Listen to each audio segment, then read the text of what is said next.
एक व्यक्ति भगवान की तपस्या करता है धनवान बनने के लिए। भगवान प्रसन्न होकर उसे दर्शन देते हैं और कहते हैं कि वर मांगो। वो कहता है कि मुझे कुछ नहीं चाहिए। तो भगवान कहते हैं कि हमारा आगमन खाली नहीं जाता, हम आते हैं तो कुछ ना कुछ तो आपको लेना ही पड़ेगा, कुछ तो हम वरदान देके ही जाते हैं। तो फिर उसने कहा कि ठीक है, मैं कुछ मांग लेता हूँ। उसने से सोचा कि हाँ ठीक है, मैं कुछ मांग लेता हूँ। तो भगवान ने बोला कि जो मैं तुम्हें दूंगा उसका डबल तुम्हारे पड़ोसी को मिलेगा।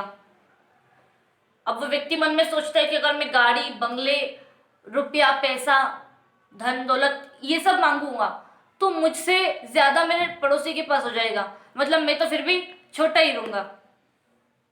तो वह व्यक्ति भगवान से कहता है, बड़े कुछ देर सोच विचारने के बाद भगवान से कहता है कि मेरी एक आंख फोड़ दो। उसने मन में ये सोचा कि मेरी एक फूटेगी तो पड़ोसी की दोनों फूट जाएगी। वो भगवान से कहता है कि मेरी एक आंख फोड़ दो।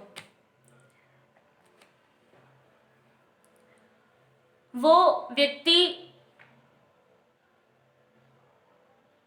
ये मांग तो लेता है, लेकिन वो व्यक्ति ये सब मांग तो लेता है, ये वरदान, लेकिन हम सभी की सोच भी उस व्यक्ति की जैसी ही है। हम भी यही सोचते हैं कि हमारा अच्छा होना चाहिए, दुनिया भाड़ में जाए, किसी और को कुछ भी हो हमको कोई फर्क नहीं पड़ता, हमारा अच्छा हो जाना चाहिए। स्वार्थी हर एक है पर स्वार्थी कोई नहीं है।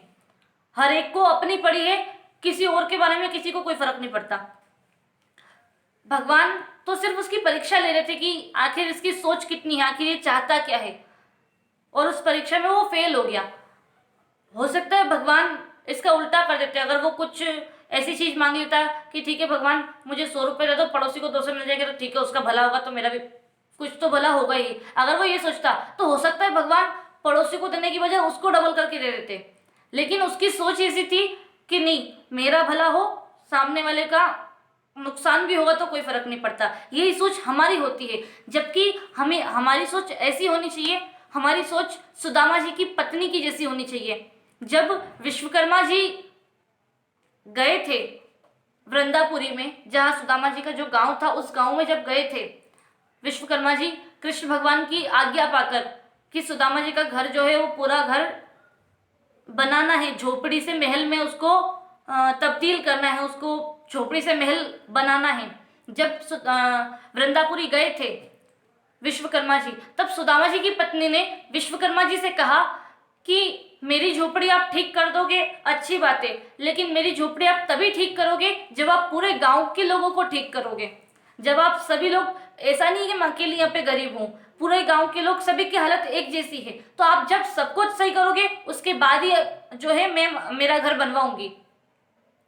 हमारी सोच भी उनकी जैसी होनी चाहिए। और इसी बात से, उनकी इसी सोच से जो गांव वृंदापुरी के नाम से पहले जाना जाता था, वो आज सुदामापुरी के नाम से जाना लगता है, जाता है। हमें भी हमारी सोच सुदामा जी की पत्नी की जैसी रखनी होगी कि हमारा भला हो तो ठीक है, लेकिन सामने वाले का भी भला होना चाहिए। स्वार्थी तो हम हैं ही, हमें स्वार्थी ना होकर परस्वार्थी बनना है। परस्वार्थ में ही स्वार्थ छुपा होता है।